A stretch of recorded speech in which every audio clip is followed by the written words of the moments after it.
स्वागत है आप सभी का। आज हम पढ़ने वाले हैं कक्षा 10 का गणित एक्सरसाइज 1.3 एनसीईआरटी गणित है। तो पहला सवाल इसमें क्या है, सिद्ध करें √5 एक अपरिमेय संख्या है। सिद्ध करने के लिए इसमें प्रयोग करते हैं विरोधाभास विधि। अभी अपरिमेय सिद्ध करने के लिए बोल रहा है तो इसका उल्टा मान लेंगे क्या, परिमेय संख्या। तो माना कि √5 एक परिमेय संख्या है, परिमेय संख्या है। अगर इसको परिमेय संख्या माने तो परिमेय संख्या को P/Q के रूप में लिख सकते हैं। तो अब इसको P/Q के रूप में लिखेंगे, जहाँ P और Q सह अभाज्य संख्या, सह अभाज्य संख्या है और Q बराबर नॉट जीरो हो गया। अब इसमें क्या करेंगे, दोनों तरफ वर्ग करेंगे। दोनों तरफ वर्ग करने पर, दोनों तरफ वर्ग करेंगे तो स्क्वायर बराबर P/Q स्क्वायर। अब ये स्क्वायर और रूट कट जाएगा, बचेगा क्या, 5 बराबर P² स्क्वायर। अब इसमें इसका पक्षांतर करेंगे, किसका, Q का। तो Q इस साइड भागा में, इस साइड किस में आ जाएगा, गुना में, बराबर P²। अब इसको पक्ष परिवर्तन कर देंगे, P² बराबर 5Q²। अब देखिए P² बराबर 5Q² आ गया। तो 5 ये 5 से P² विभाजित है। जब 5 में ये गुना करते हैं तो इतना बराबर हो जाता है, मतलब 5 से विभाजित है। यहाँ पे लिखेंगे चूंकि P² 5 से विभाजित है, इसीलिए P भी 5 से विभाजित होगा। अब हमारा आधा कंडीशन हो गया है। अब दूसरा तरफ क्या करेंगे, जब P² 5 से विभाजित है तो 5 में कुछ गुना करेंगे तब जाके कितना होगा, P² होगा। 5 में कुछ गुना करेंगे तो कितना होगा, P होगा। वही करते हैं पुनः। माना कि P बराबर 5 और 5 में कुछ गुना करेंगे तब जाके यहाँ पे P होगा ना। तो क्या गुना करेंगे, उसके लिए एक नया शब्द ले लेते हैं, C। हो गया P बराबर C मान लिया इसको। इसमें पुनः दोनों साइड वर्ग करेंगे, दोनों तरफ वर्ग करने पर, वर्ग करेंगे तो कितना हो जाएगा, P² बराबर 5C²। यहाँ पर देखो P² यहाँ भी है, ये भी है P²। अब इसका मान क्या करेंगे, रखेंगे यहाँ पे। समीकरण 1 का मान रखने पर, 1 का मान रखेंगे तो कितना, P² बराबर कितना, 5Q²। 5Q² बराबर 5C²। अब ये 5 को इस साइड लेके चलेंगे, पक्षांतर करेंगे तो कितना, ये इसको करेंगे तो 25 C²/5। इसको जब कट करेंगे तो 5 हो जाएगा। और फिर Q² बराबर कितना हो जाएगा, 5C²। पुनः देखिए, पुनः क्या किस कंडीशन में आ गया, चूंकि Q² 5 से विभाजित है, इसीलिए Q भी 5 से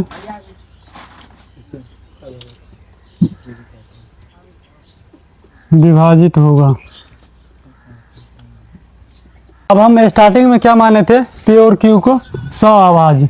सहअभाज्य के लिए कंडीशन क्या होता है, उसका HCF, दो संख्याओं का HCF 1 होता है और 1 के अलावा कोई दूसरा कॉमन नहीं होता। यहाँ पर क्या कॉमन आ गया, 5, इसमें भी कॉमन आ गया है, इसमें भी कॉमन आ गया। P और Q का दोनों का गुणनखंड 5 आ गया।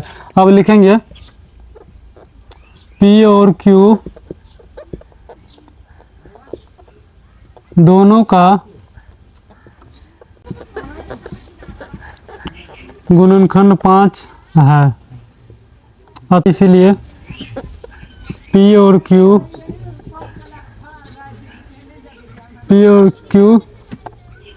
सहअभाज्य नहीं है, सहअभाज्य नहीं है। जब पी और क्यू सहअभाज्य नहीं होगा तो हमारा क्या √5 भी नहीं होगा, परिमेय संख्या √5 भी अपरिमेय संख्या। अब नीचे में लिखेंगे, अतः हमारा मानना गलत है और √5 एक अपरिमेय संख्या है।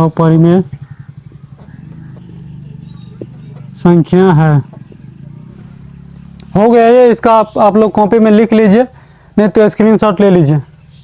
अब अगले सवाल की ओर चलते हैं। अगला सवाल क्या है? दूसरा सवाल क्या है? सिद्ध कीजिए कि 3 + 2 √5 एक अपरिमेय संख्या है। इसको भी क्या करेंगे, उल्टा मान लेंगे। विरोधाभास विधि का प्रयोग करते हुए उल्टा मानते हैं। माना कि 3 + 2 √5 एक परिमेय संख्या है, इसीलिए 3 + 2 √5 बराबर P/Q, जहाँ P और Q सहअभाज्य है, सहअभाज्य है और Q = नॉट 0। इसमें क्या करेंगे, इसका पक्षांतर करते हैं। पक्षांतर जब करेंगे तो Q² बराबर, इसको पक्षांतर करेंगे इधर माइनस में जाएगा, तो 3 प्लस में इस साइड क्या आ जाएगा, माइनस में। अब फिर से क्या करेंगे, इस 2 को पक्षांतर करेंगे। अभी 2 किस में है, गुणा में है, तो ये किधर आ जाएगा, भागा में आ जाएगा। P/Q - 3 भागा 2। अब इसको गौर से देखिए, ये हमारा क्या है, परिमेय संख्या, और ये √5 हम जानते हैं कि √5 एक अपरिमेय संख्या। अब लिखेंगे, चूंकि √5 एक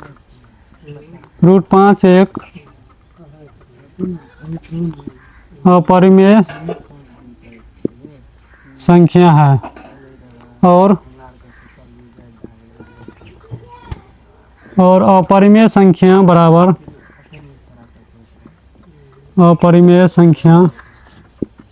परिमेय संख्या संभव नहीं है। अतः हमारा मानना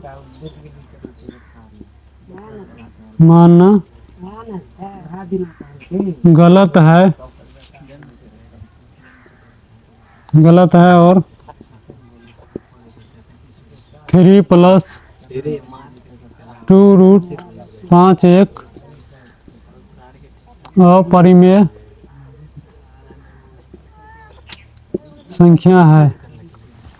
ये हो गया। तीसरा नंबर सवाल क्या है, सिद्ध कीजिए निम्नलिखित संख्या अपरिमेय संख्या है। पहला क्या है, 1/√2, दूसरा 7 √5, तीसरा 6 + √2। पहला हल करते हैं। सबसे पहले 1 नंबर का हल करते हैं। इसमें सब में क्या करेंगे, विरोधाभास विधि का प्रयोग करेंगे। सब जितना भी सिद्ध करने वाला है अपरिमेय संख्या वाला, सब में विरोधाभास विधि का प्रयोग होगा। तो इसमें विरोधाभास विधि का प्रयोग करते हुए क्या करेंगे, इसको उल्टा मान लेंगे। माना कि 1/√2 एक परिमेय संख्या है, परिमेय संख्या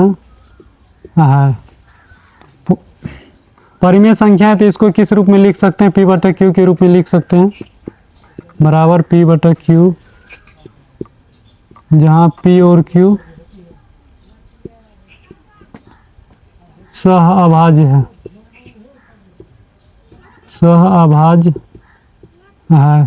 Q बराबर नॉट 0। अब इसका क्या करेंगे, इसका पक्षांतर नहीं, अंक पलटने पर, अंक पलटने पर, अंक को जब पलटेंगे तो ये उल्टा हो जाएगा। √2 हर में है तो इसको अंश में लेके चलेंगे, फिर Q को ऊपर जाएगा, P नीचे आएगा। अभी क्या हो गया, √2, फिर से इसको लिखेंगे √2 बराबर P/Q। हम जानते हैं कि √2 एक अपरिमेय संख्या है, लेकिन ये P/Q, अंक पलटेंगे तो नहीं, Q/ यहाँ P हो जाएगा और यहाँ भी P हो जाएगा।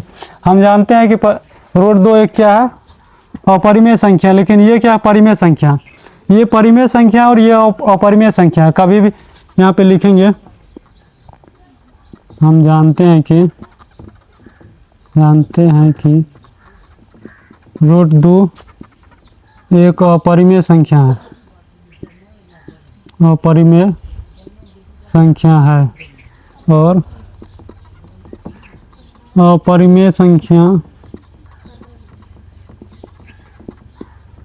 बराबर परिमेय संख्या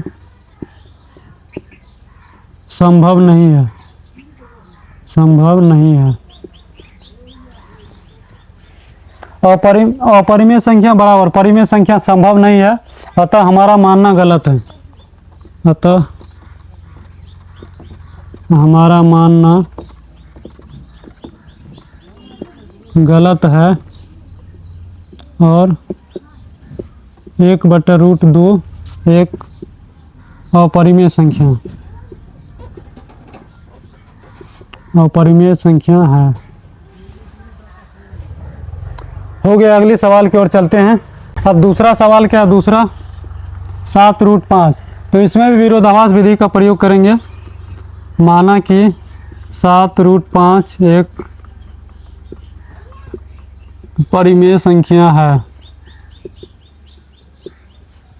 और परिमेय संख्या है तो इसको किस रूप में लिख सकते हैं, P/Q के रूप में। 7√5 बराबर P और Q, जहाँ P और Q सहअभाज्य है,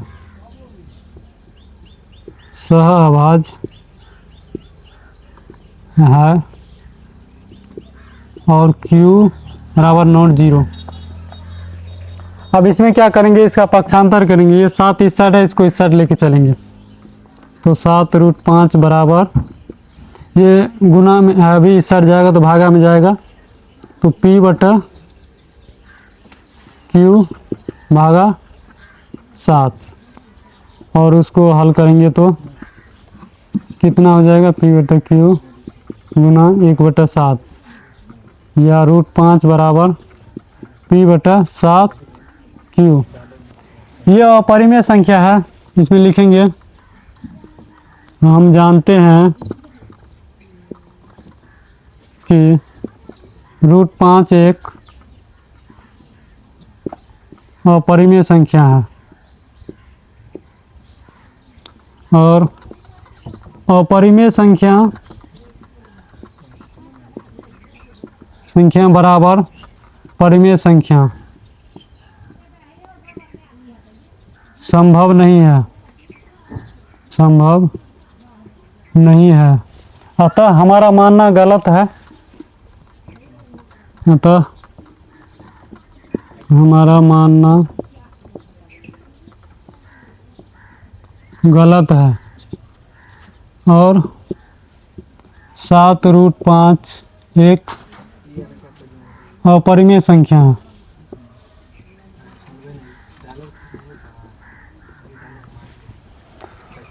ये भी हो गया। अब बचा कौन, 3 नंबर का सवाल। तो 3 नंबर का सवाल आप लोग अपने से हल करके और कमेंट में ज़रूर बताइए कि आप समझे या नहीं। अगर नहीं समझे तो कमेंट कीजिए, ताकि दोबारा इस क्वेश्चन को के ऊपर वीडियो बना देंगे। अभी आप लोग कमेंट में अपने से प्रयास कीजिए, और अगर आपसे बन जाएगा तो कमेंट में हाँ ज़रूर कीजिए, जिससे कि हमको भी पता चले कि आपको अब ये सवाल आ गया।